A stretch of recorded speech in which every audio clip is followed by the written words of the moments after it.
항상 50년 1월 1일이 제 생일이거든요. 그러니까 음력으로는 49년 11월 13일. 음력으로는 그런데 오늘이 양력으로 50년 1월 1일이니까 제 생일이 맞네요. 1월 1일 날 서울 중량교 다리 밑에 가만히 움막에서 내가 태어났어요. 저 중량교. 그래서 어머니가 혼자 나를 낳았죠. 그러다가 나를 낳다가 어머니가 추워서 의식을 잃었어요. 근데 내가 어쩌다가 우리 어머니 배 위에 얹혀 있는 거예요. 탯줄은 잘려있고. 그 우리 어머니가 따뜻한 기운에 깨어난 거죠. 그거는 누가 도와줬는지 사람들은 모릅니다. 내가 이 방송이라 자세히 이야기할 수는 없어요.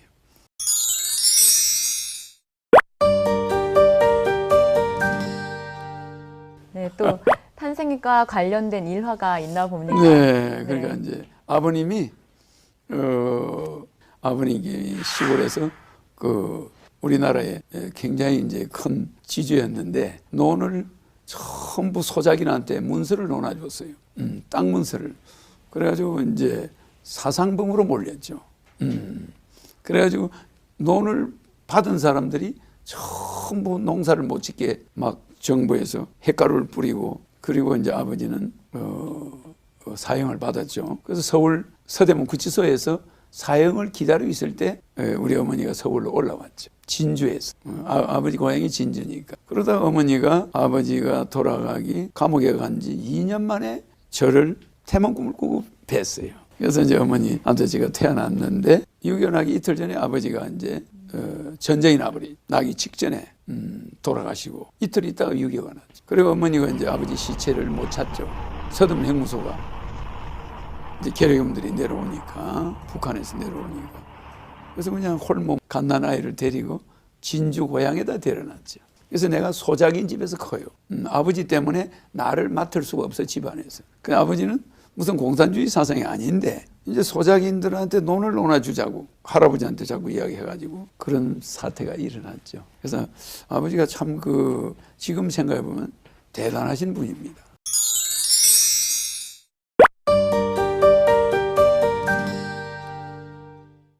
시골에서 이제 어머니가 동네 사람들이 아버지가 감옥에 간 지 2년 됐는데 이제 애를 낳았다고 이제 좀 오해를 하겠죠. 그렇지 않습니까? 그리고 어머니가 방에서 방문을 잠그고 돌아가요. 밥을 안 먹고 갖다 줘도 안 먹지만 문을 잠그고 열어주지 않죠. 사람들에게 오해를 받느니 애만 봐주고 자 어머니는 가겠다. 소작인 집에 가서 이제 후시들 집안에서는 안 받아주니까 그래서 어머니가 이제 그 방에서 돌아가셔요. 나는 이제 옆방에 있는 거죠, 아기 때. 그래 항상 어릴 때는 혼자 커요. 그런데 남의 집에서 크는데 그 집에서 송아지를 한 마리 사와가지고 내가 이제 그 소를 길러요, 송아지를. 그래서 6살 때부터 소를 먹이고 서당 다니고 초등학교는 8살 때 들어가요. 그래가지고 어릴 때 사서삼경, 불교, 대장경, 성경 전부 다 뗐죠, 초등학교 때. 그래 그걸 전부 암기하다시피 했죠. 사람들이 신동이라 그랬지. 그 대신에 한문을 잘 배우고 어릴 때 초등학교 때 영어를 잘했어요. 그런 걸 잘하고 그림을 잘 그리고. 그래서 14살 때 서당 선생이 내한테 한문을 가르쳐주던 서당 선생이 돌아갔어요.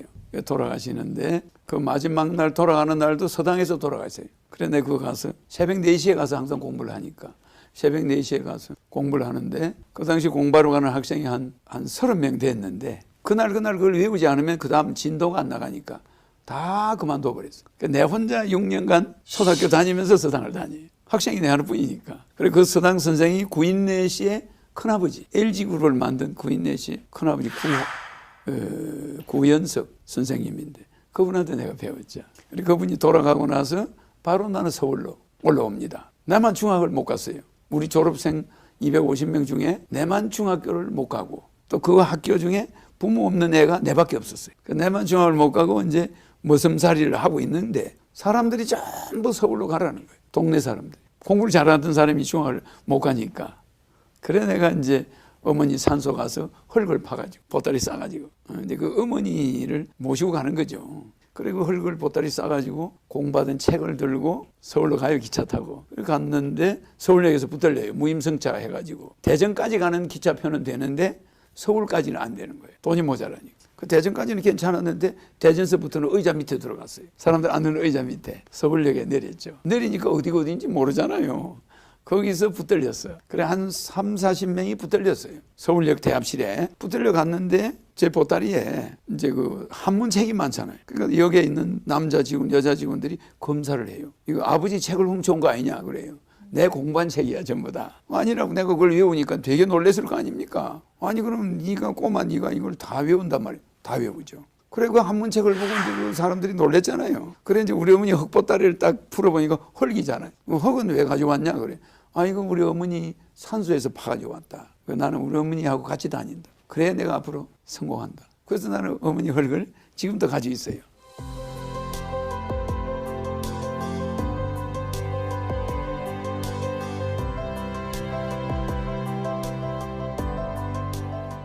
그래서 그 역 직원들이 한 3, 40명이 전부 경찰서로 가는데 내만 숨겨주는 거야.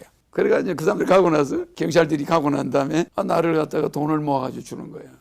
공부하라고. 그러니까 그 여직원들이 역에 있는 여직원들이 돈을 모아가지고 서울역 앞에 나를 마중을 해줘요. 그러면서 막 우는 거야 전부 다. 역에 있는 여직원들이. 자기 집에 가면 좋은데 자기 집도 가난해가지고 같이 있을 수가 없다고. 그러면서 내가 동생 같으니까 그 누나들이 돈을 주면서 막 울더라고요. 그래서 내가 서울역을 걸어 나왔죠. 걸어 나오니까 서울이 엉망이야 이게. 6.25 사변 때문에.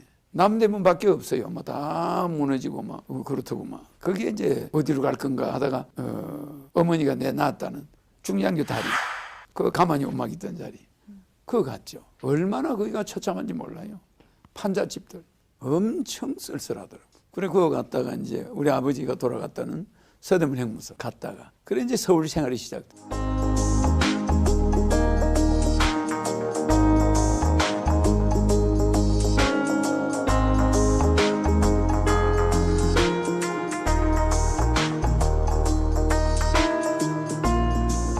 직업이 서울에서 많이 바뀌다가 야간 중학을 나중에 들어갑니다. 그래 나중에는 너무 그 고생스러우니까 남대문 시장에서 이제 처음에 구두를 닦았죠. 구두 닦는 걸 그 애들한테 붙들렸어요. 구두 닦는 애들한테. 그래 붙들려가지고 거기서 왜 남대문 시장을 가냐면은 먹을 수 있는 게 거기 남대문 시장에 꿀꿀이죽 있잖아요. 수제비 같은 거 그런 거밖에 없어.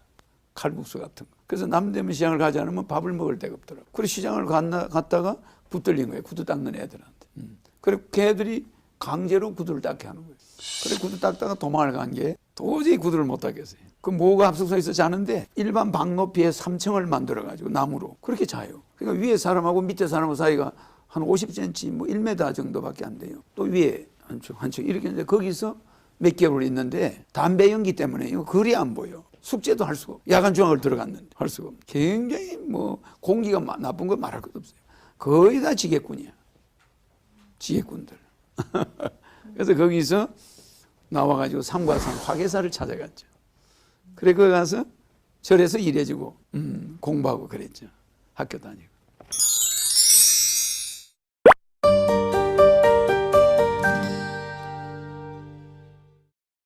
뭐 한문책을 뭐 워낙 많이 외우죠. 제가 마지막 배운 게 천식일남이에요. 천식일남이라는 책인데 주역보다도 단수가 높죠.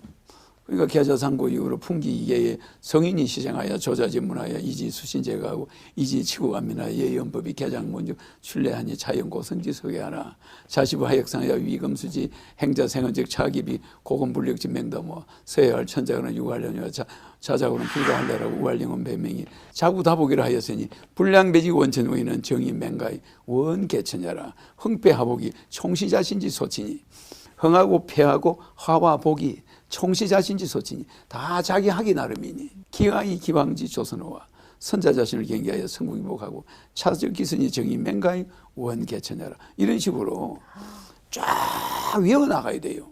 와. 마지막 페이지를 하는 날은 50페이지를 하면요 49페이지를 배워야 50페이지를 외워야 50페이지를 가르쳐줘요. 눈 감고 서당 선생 앞에 딱 가면요 해초리를 선생님 주무시고 계세요. 4시에 가면은 해초리를 서당 선생님 머리맡에 놔놓고 외우기 시작해요. 49페이지를 외워야죠. 1페이지부터 촥 외우면 서당 선생님이 쏙 해초리를 잡으면서 일어나요. 해초리를 잡습니다. 대나무 해초리를 딱 잡고 책을 오늘이 어디에 배울 곳이냐 하고 탁 제껴줘요. 그럼 그거부터 설명을 듣는 굉장히 무서워요. 근데 나는 혼자 꼭 꼭 공부를 해야 된다 이런 일념으로 그걸 했고, 부잣집 아들들은 아무도 가서 공부 안 해요. 왜? 틀리면은 때려요. 때리니까 무서워서 아무도 공부를 못 해요. 그러니까 내가 그걸 다 했죠.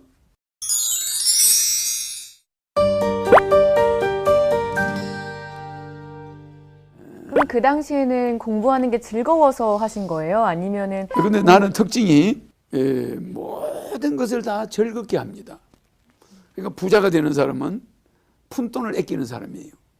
목돈은 기부도 하고 남한테 잘 주지만 푼돈은 비싼 밥을 안 사 먹어요. 부자들은 굉장히 작은 돈을 쏘면 그 사람을 다시는 상대하지 않아요. 무슨 말인지 알죠?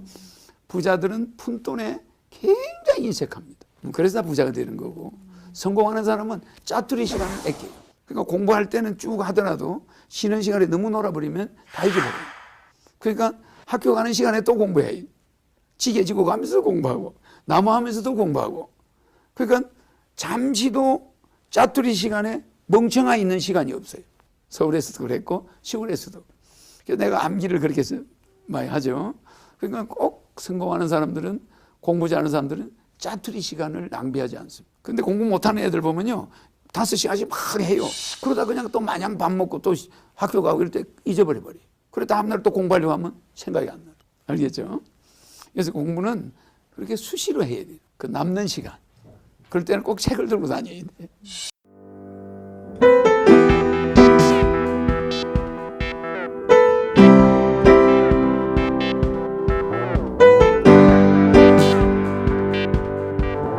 서울에서 버스 조수를 했거든요.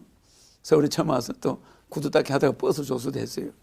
그런데 버스 차장을 하는데도 그 여고생들이 옷이 하얗잖아요, 여름에. 그럼 나는 옷이 새까매요. 버스 조수니까. 그래가 이제 이렇게 학생들을 내려줄 때 몸이 닿으면 여학생들이 기겁을 해요. 이 옷이 새까마니까 그 하얀 옷이 새까매져요. 그리고 우리는 그때 세수도 잘 안 했으니까 그 여고생들이 이 동전을 줄 때 던져요. 손에 묻으니까 시커머니까 굉장히 열악했습니다. 그때 자동차 조수들 밤에 차 고쳐야지, 또 손님들 실어 날라야죠, 돈 받아야죠. 그러니까 학생들이 나가 몸에 닿을까 봐 조수가 지저분하니까. 그러니까 참 그런 걸 겪으면서도 그 학생들이 조금 더 밉지 않은 거예요.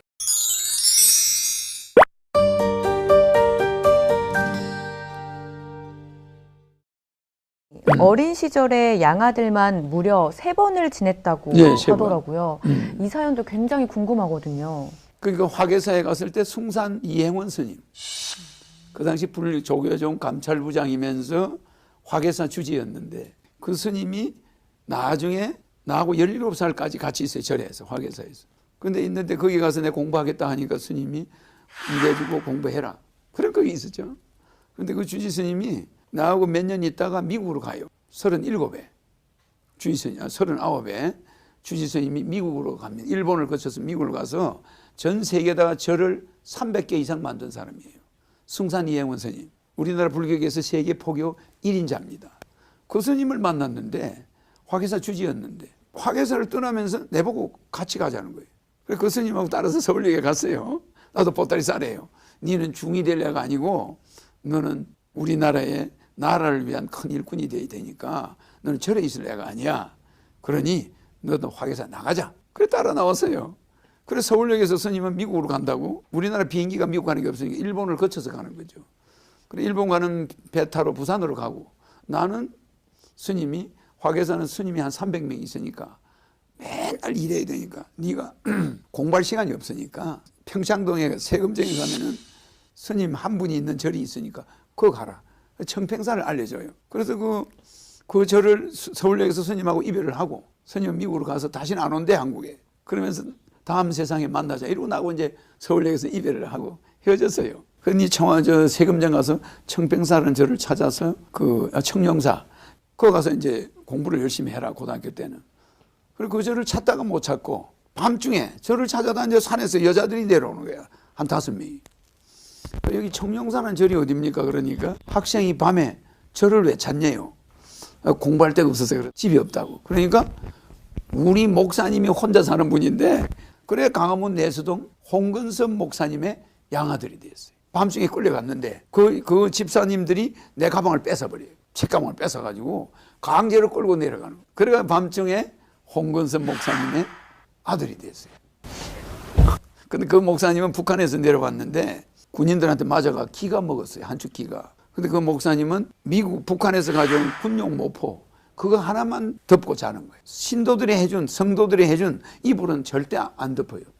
돌려보내버려요. 그래서 그 목사님하고 나하고 둘이서 한 방에서 그 담요 하나를 덮고 자는데 겨울에 얼마나 추워요. 자다 보면 담요가 어떤 데는 목사님이 덮고 있고 어떤 데는 내가 덮고 있고 이래요. 그러니까 그 목사님이 얼마나 청빈한지. 그래서 성도들이 주는 거는 돈 하나도 안 받고 월급도 안 받고 밥만 먹어요. 교회에서. 그런 스님, 그런 목사님이 있어요. 그리고 그 홍건섭 목사님이 담요 한 장으로 평생을 마친 분이에요. 그래서 그분 밑에 아들로 1년 동안 내가 주일반을 가르쳤거든. 성경을 엄청 고생했습니다. 성경과 대장경을 다 뗐다고 그래. 지금 안 보고 대장경을 다 쓰죠. 뭐 그 정도니까. 뭐 한문을 안 보고 대장경을 다 씁니다. 이거 한번 써 보여드릴까요? 흑반에? 어? 흑반 한번 가져와봐요. 그래가지고 네.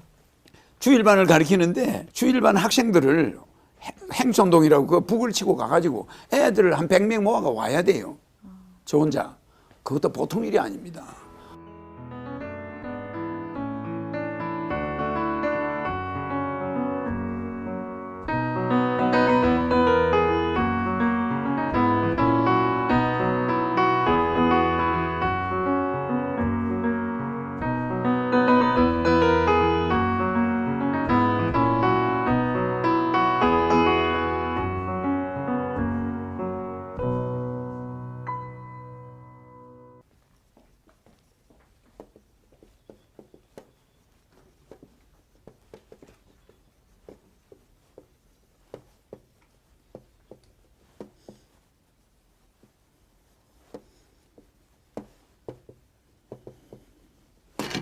이렇게 되는 거죠. 마하바냐 바라밀다 심경 이렇게 돼 있잖아요. 그러면 여기서 관자재보살 행심바냐 바라밀다 이렇게 쭉 나가요. 그러니까 이런 경전을 써나가는 그 속도가 굉장했죠. 어릴 때는. 지금도 물론 마찬가지입니다만은 이게 이제 반야신경 아닙니까? 가장 큰 경전이다. 마하바냐 바라밀다 심경. 어? 변함없는 지혜라는 뜻이지만은 이런 것은 차원이 낮은 거예요. 그러네요. 더 고차원적인 경전이 이제 쭉 나오죠. 금강경, 뭐 반야신경 쭉 나오죠.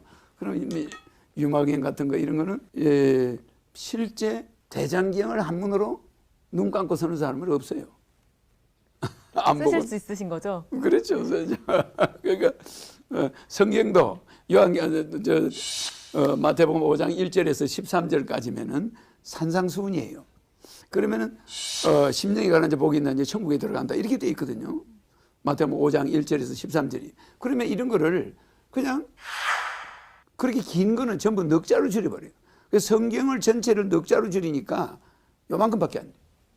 그러니까 26자거든요. 심령이 가난자 복이 있는지 천국에 들어간다. 이러면은 영빈 천국. 심령 영자 가난을 빈자 천국. 넉자죠. 애통하는 자 복이 있나니 위로를 받는 애통 위로. 의에 목마른 자 복이 있나니 배불리 먹게 한다. 그러면 된다 하면은 그 의갈 다시 목마를 갈자. 이런 식으로 탁탁탁탁. 그러니까 이런 식으로 써버리고 그냥 의갈 다시. 이게 목마르다. 배불리 먹는다. 이렇게 써버려요. 그러니까 이게 26자거든요. 성경에는. 그런데도 디모데후서 4장 6절 같은 경우는 260자예요. 그것도 넉자로 써버려요.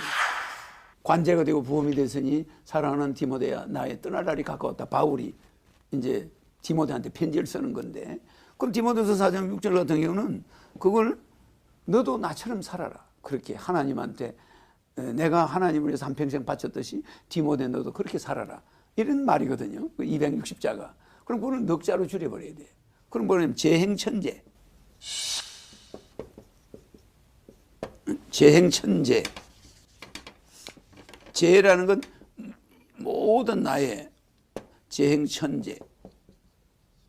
이렇게 넉자로 줄여버려요. 이건 뭐냐면은 나의 모든 행동은 하나님의 바치는 제사였다. 그러니까 너도 이렇게 살아라. 너도 너의 한 발자국 한 발자국이 하늘에 바치는 제사처럼 살아라. 그런 뜻입니다. 그래서 이걸 지행천제 이런 식으로 성경을 외우니까 성경이 이렇게 작아져. 축소입니다. 축소. 그러니까 이 축소하는 기술이 외우는 기술이에요. 이렇게 독자적으로 지금 4글자로 다 줄인 줄이신다는 거죠. 거죠? 성경 전체를. 근데 지금은 퍼뜨려가지고 공부를 하잖아요. 그런 사람하고 내 암기력은 예를 들어서 디모데후서 마태복음 5장 1절에서 13절까지면 13절에 나오는 게 팔복 중에 마지막 8번째 의를 위하여 핍박받는 자는 천국에 들어간다 이런 내용인데 그럼 그거는 의핍 천국이거든. 의핍 천국. 의를 위하여 핍박받는 자. 이게 핍박받을 핍자입니다. 의핍 천국. 이런 거 될 걸. 의를 위하여 핍박받는 자는 천국에 들어간다. 이렇게 하면 26자야. 이런 식으로 모든 걸 축소시켜가지고 암기를 해놓으니까 이 일반 사람들하고 어릴 때부터 대화가 이 어른들을 보면 유치원생으로 보이는 거야. 또 사서상결을 뗐잖아요. 주역을 뗐잖아. 그러니까 대학 교수들 보면 유치원생이야. 그래서 내가 박근혜가 언제 어떻게 된다? 6가지 예언했죠? 100% 맞잖아. 국민들은 들고 일어나고, 포퓰리즘이 일어나고, 물러나려고 하고. 예. 예언을까지 못하고 뭔가 문제가 온다는 걸 나는 내다보고 있는 거예요. 작년부터 레임덕이 생기면서 예. 대선에 들어가는 거니까. 네. 1년 전에 운동을 해야 됩니다. 네. 그래서 이런 정국이 계속될 겁니다. 네. 그러면서 이 대통령은 혼란한 민생, 국회에서는 계속 다른 법안은 통과가 안 되니까 네. 공약한 건 하나도 못하니까 네. 국민들은 들고 일어나고 촛불심이 일어나고 이러니까 가능한 빨리 하고 빨리 가버리고 네. 물러나려고 하고 예. 그거라도 개헌 정국으로 해서 그걸 덮으려고 네. 이런 형국이 전개될 수가 있습니다. 네. 이것이 이상하게 구판처럼 얽혀 있어요. 이 구판이 벌어진 거라고 봐요. 네. 이번에 당선자가 50.5% 51% 당선될 거예요. 박근혜 대통령이 대통령 되기 전에 내가 대통령 된다 51%로 그 방송에 나가서 했습니다. 텔레비 생방송에 나가서 했죠. 51%를 붙는데 박근혜 대통령 4년 만에 나간다. 촛불시위 탄핵, 국회에서 개헌, 그리고 청와대는 구판이 벌어집니다. 알겠죠? 그러니까 박근혜 대통령에 대해서 6가지가 한 개지도 안 틀려고 다 맞은 거죠. 본 것처럼 그렇게 됐잖아요. 그걸 예상한 사람은 없어요, 우리나라에. 개론 비용 걱정 없이 올바른 국민으로서 국가의 일원이 되는데 밑거름이 될 수 있도록 개론하는 남녀에게 5천만 원씩 1억 원을 지급하여 개론 부담으로 인한 서민 부채의 원인을 제거하며 출산율 증가 방안으로 출산시마다 출산수당을 3천만 원씩을 지급하여 망국적인 인구 감소를 막겠습니다. 그래서 제가 공약도 25년 전에 예언한 것이 결혼하면 1억, 애 낳으면 3천만 원 이런 것이 말입니다. 미래 출산 사이클이 무너진다는 걸 내가 알고 한 거예요. 58년 개띠가 베이비붐 세대입니다. 그러면 20년마다 베이비붐이 있지 않으면 인구가 무너져 버려요. 그럼 58년에 베이비붐이 있으면 78년에 베이비붐이 있어야 되겠죠? 98년에 있어야 되겠죠? 2018년에 있어야 되잖아요. 이게 58년에만 베이비붐 세대가 있어가지고 58년 사람이 많아요. 그런데 지금요, 7, 8년, 20년 후에 98년, 2018년 있나요? 이 베이비붐이 없으니까 노인만 급증하는 거예요. 이래는요, 젊은 사람 구경하러 다녀야 돼요. 찾기 어려워요. 초등학교 없어지고 조금 있으면 이제 금년부터는 대학 정원이 모자라요. 젊은이들 부족하니까. 그 다음 몇 년 있으면 대학이 무너지기 시작해요. 그 다음에 중학생이 없어지기 시작합니다. 이거 심각한 거예요. 이걸 25년 전에 내가 공약했잖아요. 미래 이 베이비붐 사이클을 20년마다 일어나게 해야 된다. 그러면 결혼하는데 1억, 애 낳으면 3천만 원. 이거 주지 않으면 우리나라 망한다. 그랬더니 내보고 미쳤다고. 전 국민이 나를 그냥 미친 사람으로 오해했죠. 근데 요즘에 그게 딱 맞잖아요. 과감한 정책 전환으로 출산 장려금 2천만 원을 지급하고 이 아이가 성년에 이르기까지 국가가 1억 원의 지원금을 지급할 수 있도록. 우리나라 국회의원 300명입니다. 국회가 스스로 조금씩 늘려온 겁니다. 그래서 이제 바뀌어야 됩니다. 국회의원 숫자 줄여야 됩니다. 국회의원 수 우리나라 너무 많습니다. 국회의원들이 제가 보기에 한 200명만 있을 때 지금보다 100명을 줄여요. 그럼 그러한 예측들이 어느 순간 퍼뜩 떠오르시는 거예요? 아니면 차곡차곡 이게 적어져 내가 나가는 거? 미래를 지금도 내가 4차 산업 이야기하면서 네. 교육을 버리고 네. 학습으로 나가야 된다 그러죠. 그러면 나는 어떤 미래의 그 방향을 정확하게 알아요. 그러니까 여러분이 지금 우리 대한민국의 정치인들은 정권의 시세를 모르고 정권이 어떻게 되는지 모르고 정권 투자를 하는 것 같아요. 거기다 표를 던져줘요. 그럼 우리 국민의 주권을 다 날려버려요. 그래 국민의 자산을 다 날려버리는 거야. 그런데 미래 정권 시세를 훤히 아는 허경영이가 거기에 투자를 해봐요. 허경영한테 표를 던져보세요. 대한민국 그냥 부자 나라를 만들고 세계를 통일하고 한국 사람이 그러면 전 세계인이 존경하는 그런 시대가 되는 거예요. 미래를 저 앞에 암초가 있는데 그걸 모르는 거예요. 지금 인구 절벽이 분명히 올 건데 지금 그 이야기 하니까 미쳤다는 거예요. 그때부터 해야 정책을 결혼하면 1억 주고 애 낳으면 30만 원을 줬으면 지금 초등학교가 안 없어집니다.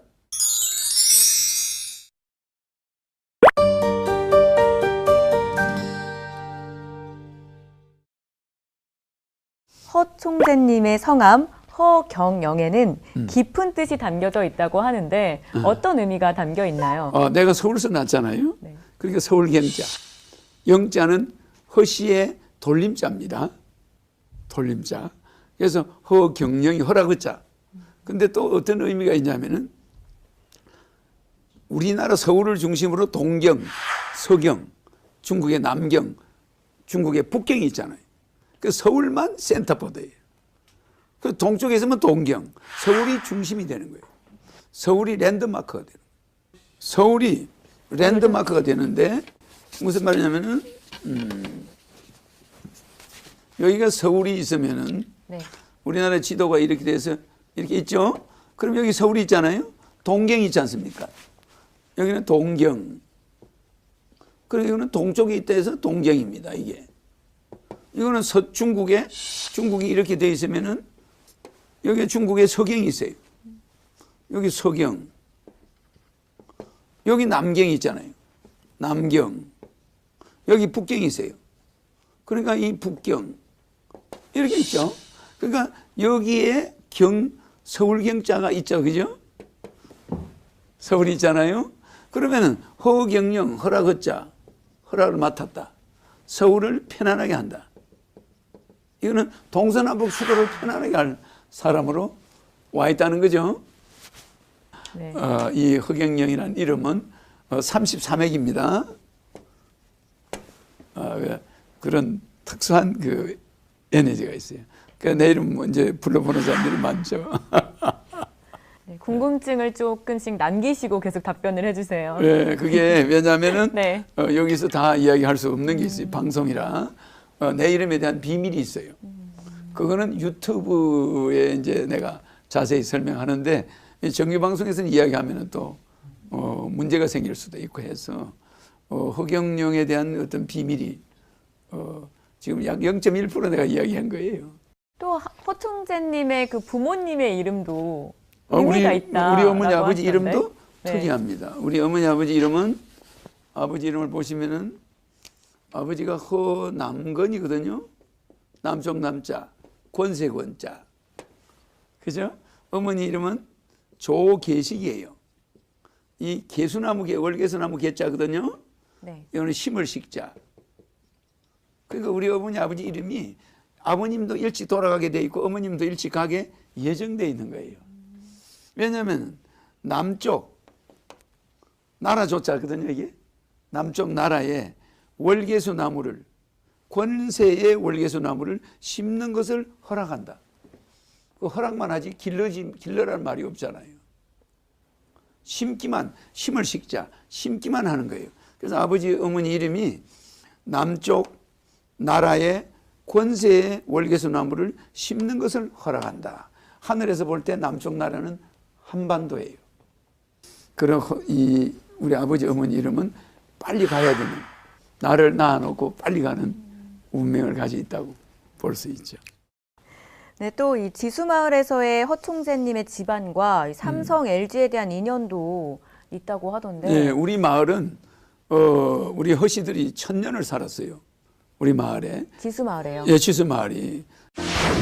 삼성그룹의 창업주 고 이병철 회장, LG그룹의 창업주 고 구인혜 회장, 효성그룹의 창업주 고 조홍재 회장.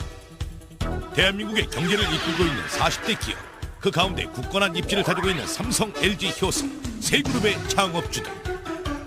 이들의 공통점은 과연 무엇일까? 이거 지수 사람이래, 지수. 지수 초등학교 동기 아닙니까? 지수 초등학교 동기? 놀라운 제보 확인을 위해 학교를 찾았다. 대한민국 굴지의 기업인 삼성, LG, 효성의 창업주들이 같은 초등학교를 다닌 게 사실이라면 이거야말로 특종 중에 특종. 교장 선생님께 사실 확인을 부탁드렸다. 오, 진짜 교장 선생님도 약간 재벌 같다. 과연 이곳에서 우리가 찾던 답을 들을 수 있을까? 삼성, LG, 효성그룹의 창업주가 이 학교를 나오셨다 그러던데. 예, 맞습니다. 세 분 다 우리 지수초등학교에 다니신 게 맞습니다. 이 학교 출신 재벌들이 30명이나 된다는 사실, 그리고 또 하나의 재미있는 사실을 알게 되었다. LG 명예회장.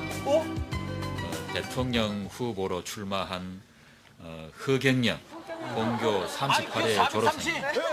어허, 이거 정말 묘한 우연이 아닐까. 그런데 작은 시골학교에서 이렇게 부자들이 많이 나오게 된 이유는 과연 무엇일까? 이 지수라 하는 동네가 아주 그 참 좋은 동네, 인심이 넉넉한 동네. 그래서 막 훌륭한 분들이 많이 나오지 않았나. 근데 우리 지수마을이 진주인데 그 진주에 우리 지수마을에 178명의 재벌이 나와요. 178명입니다. 재벌이. 그러니까 특이하죠. 그러니까 삼성, LG 그렇지 않습니까? 그건 우리 할아버지의 돈들이 들어간 거죠. 그러니까 구인내 씨는 우리하고 사돈감입니다. LG그룹을 만든 구인내 씨의 어머니가 허얼수 씨예요. 우리한테는 고모, 집안의 고모인데 또 삼성의 이병철 회장의 누님이 우리 허씨한테 시집을 와가지고 이병철 회장이 어릴 때 우리 마을에 와가지고 거기서 우리 집에서 학교를 다녀요. 초등학교를. 지수초등학교 나왔습니다. 그러니까 이게 삼성과 LG 우리 허씨가 전부 사돈이에요. 거기 한 마을에. 그러다 보니까 거기서 진주에서 SK 뭐 우리나라 재벌이 거기서 다 나옵니다. 나오는데 이번에 축구 감독 박항서. 네. 그 박항서 씨도 우리 고향 사람이에요. 그러니까 우리 고향은 그 박항서 어머니가 백종옥 여사인데 그 백 여사님이 박항서를 한양대학교 체육과에다 넣었어요. 축구부에다가 갖다 넣어놓고 그렇게 한양대학의 축구부에다 지원을 많이 했어요. 그러니까 그 우리 고향에 어떤 사업을 하든 모든 사람들이 다 크게 성공을 하는 거야. 축구 선수가 됐든 뭐 재벌이 됐든 대통령 후보가 됐든 하여튼 거기서 빛을 안 본 사람이 없어요. 다 승승장구를 해요. 그래서 풍수가 좀 특이한 데입니다. 그래서 풍수 전문가들이 관광버스로 공부하러 많이 와요. 내가 어릴 때 우리 마을을 와요. 와서 둘러보고 갑니다. KBS도 왔다 갔죠. 방송국들도 많이 와요. 시민들의 의견이 달라지고 있는 건 사실인 것 같습니다. 네, 그래서 많이 달라졌어요. 소비자 TV가 이 총재님에 대한 시민들의 반응을 직접 들어보기도 했습니다. 아, 그래요? 네. 네, 그런데 여전히 너무 공약이 허황되어 있다.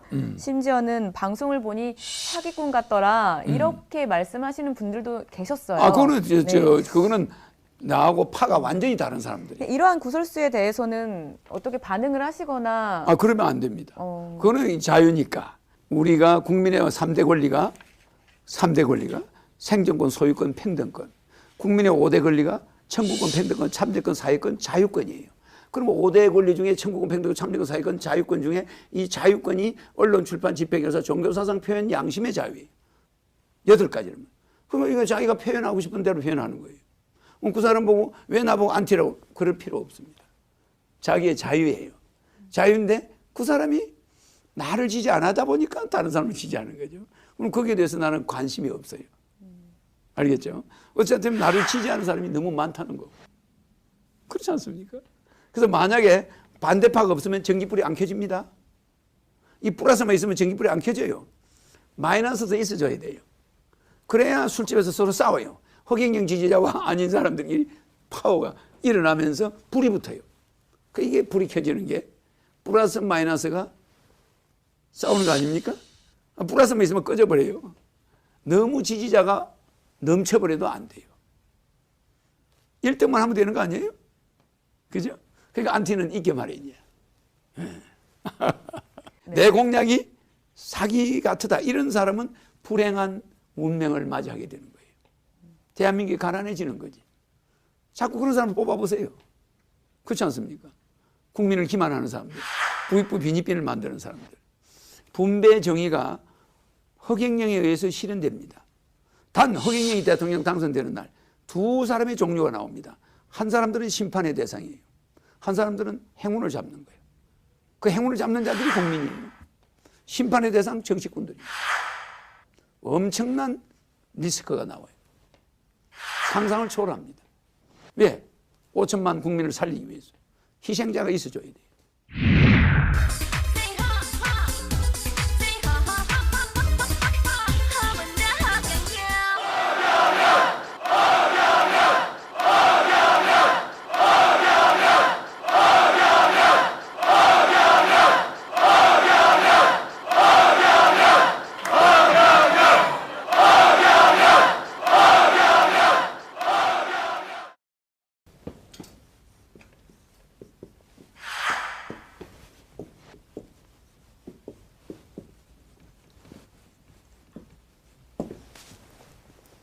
백척간두.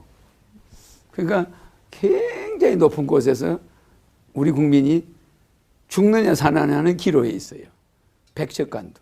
그러니까 우리나라가 지금 이렇게 심각한 위기에 있다는 걸 알아야 되는데 북한하고의 여러 가지 외교 문제, 미국과 중국의 문제 이런 문제에 우리가 직면해 있는 데다가 전부 다 가정들이 파산 위기에 있는 사람이 많아요. 은행은 이자가 올라갈 것이고 여러 가지 금융 부담이 늘어나면서 직장은 못 가고 결혼 못 하고 집안에 남자 여자 결혼 못한 아들 둘씩 데리고 있는 사람도 많아요. 그래서 이건 인생에 있어서 백척간두에 서 있다. 까딱 잘못하면 감옥으로 떨어지고 까딱 잘못하면 사자한테 먹히고 아주 그냥 진퇴기로에 우리가 서 있습니다. 이럴 때 이 백척간두를 해결할 수 있는 사람이 바로 접니다. 그래서 저의 강의를 이 소비자 TV에서 하는 제 강의만 잘 들으면 이 백척간두에서 우리 국민은 벗어날 수 있습니다. 알겠죠? 감사합니다.